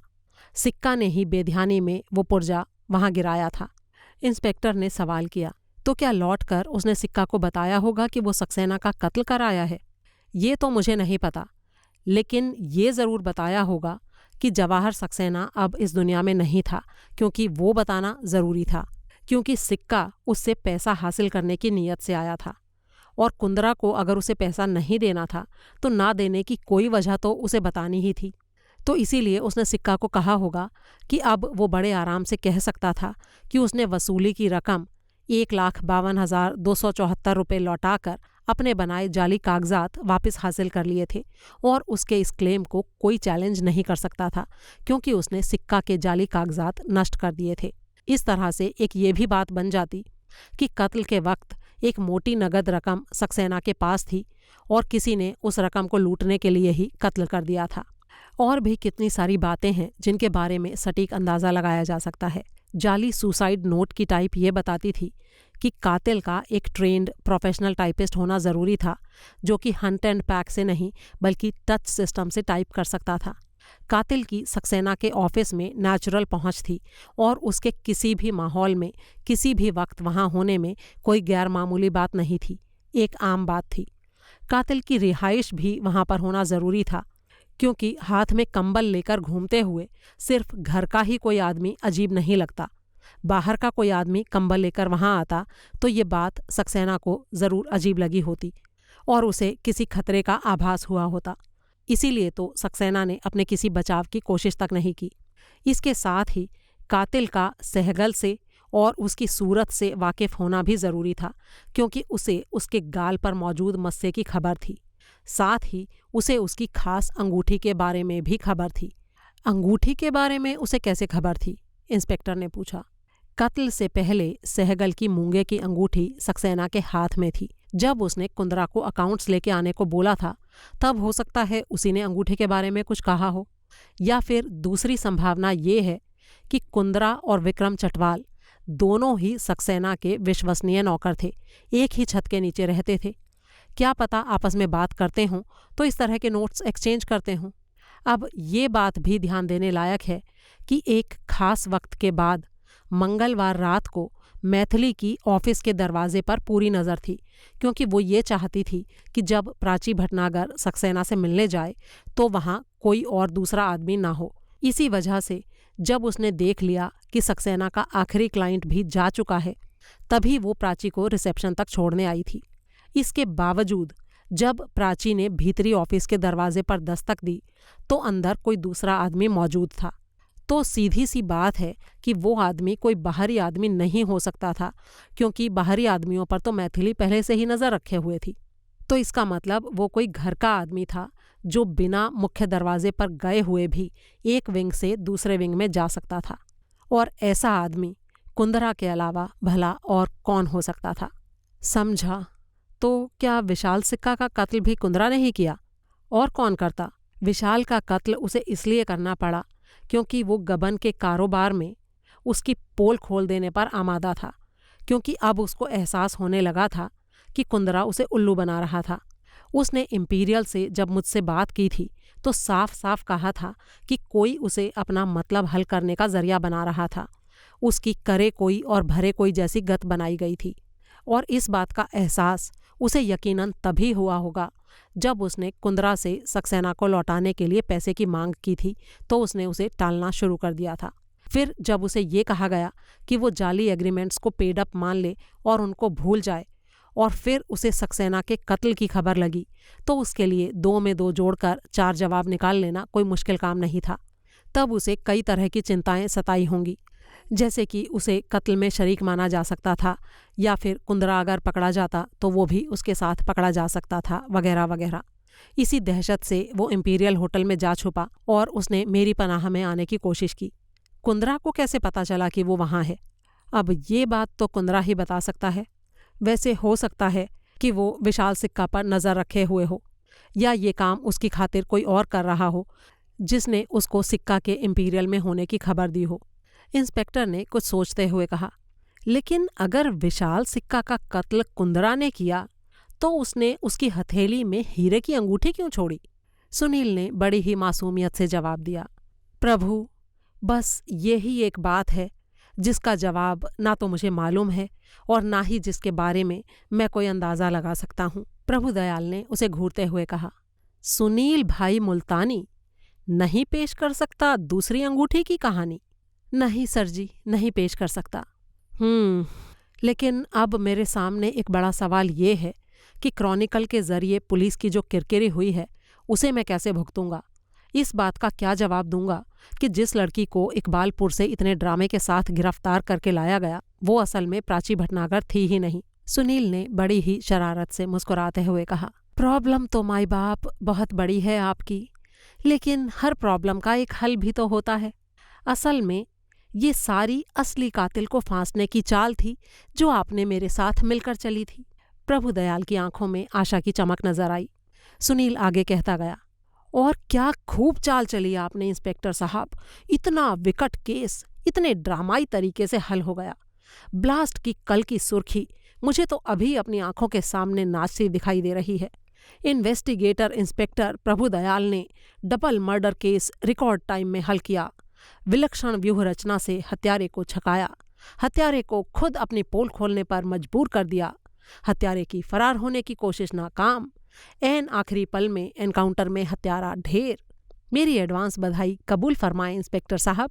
प्रभु दयाल हैरानी से उसका मुंह देखता रह गया। सुनील ने बड़ी ही अदा से सिर झुकाया और बोला, दुश्मनी जमकर करो, लेकिन ये गुंजाइश रहे कभी हम दोस्त हो जाएं तो शर्मिंदा ना हो। नमस्ते इंस्पेक्टर साहब। रात को सुनील, रमाकांत और अर्जुन क्लब के मेन हॉल में एक टेबल पर मौजूद थे और ड्रिंक्स शेयर कर रहे थे। सुनील रमाकांत को पूरी रिपोर्ट ब्यौरेवार दे चुका था। आखिर में रमाकांत बोला, बल्ले भाई बल्ले, सारे पत्ते तूने प्रभुदयाल को सौंप दिए और बोल दिया कि ले तो रुप के छांट ले। सुनील ने लापरवाही से कहा, अरे क्या फ़र्क पड़ता है, बड़ी बात यह है कि तुम्हारा दोस्त अब आज़ाद है, उसकी माशूका भी आज़ाद है और दोनों के मिलने में अब कोई रुकावट नहीं है। हाँ ये तो है, रिहा होने के बाद वो आंधी की तरह आया और एक ब्लैंक चेक मेरे हाथ पर रखकर तूफान की तरह चला गया। बोल के गया कि जो रकम चाहूं उसमें भर लूं। अपने गुरुजी पर और उनकी चमत्कारी अंगूठियों पर बलिहारी हो रहा था। क्या मस्सा झड़ गया उसका? लिवर ठीक हो गया उसका? अरे वो भी हो जाएगा प्यारियो, उसमें अभी 36 दिन बाकी हैं। लेकिन उससे पहले ही उसके हिसाब से तो बड़ा चमत्कार हो गया ना। 22 साल की बिछड़ी माशूका मिल गई, बीवी मिल गई, घर बस गया, पला पलाया बेटा मिल गया, कत्ल के इल्जाम से बरी हो गया। ये सब अंगूठियों का ही तो चमत्कार है। उसकी तो जो बाँछें खिली पड़ रही थीं वो देखने वाली थी बस। और उसने ये भी कबूल किया कि अंगूठी चोरी नहीं गई थी, नकली हीरे की अंगूठी उसने खुद खरीदकर अंगूठियों वाले डिब्बे में रखी थी। सुनील ने हंसते हुए कहा, मुझे उसकी चोरी की कहानी का कभी भी यकीन नहीं आया था। जिन हालात में वो चोरी हुई बता रहा था उनमें चोरी होना नामुमकिन था। कोई उसके बेडरूम में उसके सिरहाने पहुंच गया होता और उसे खबर ना लगी होती, और ना भी लगी होती तो चोर ने बस एक ही अंगूठी चुराई होती, वो भी रिप्लेसमेंट करके। ये कतई नामुमकिन बात थी। अंगूठी चोरी की ये कहानी उसने सिर्फ माशूका के बेडरूम में अपनी मौजूदगी की सफाई देने के लिए गढ़ी थी। कत्ल, डकैती, लूटपाट, इन सब का जिक्र उसने सिर्फ कहानी को सजाने के लिए, उसे काबिले यकीन बनाने के लिए किया था। असली चिंता तो उसे ये थी कि अंगूठी की वजह से मैथिली के लिए कोई मुसीबत ना आन खड़ी हो। खैर जो भी हो, अंत भला तो सब भला। चलो इसी बात पर हो जाएं दो दो पेग। और तीनों ने जाम से जाम टकरा दिए। दोस्तों, ये कहानी आपको कैसी लगी, इसके बारे में अपनी राय शेयर करना बिल्कुल ना भूलें और प्लीज़ वीडियो को ज़्यादा से ज़्यादा शेयर करें। जल्दी ही एक और कहानी के साथ आपसे फिर मुलाकात होगी। तब तक के लिए अलविदा।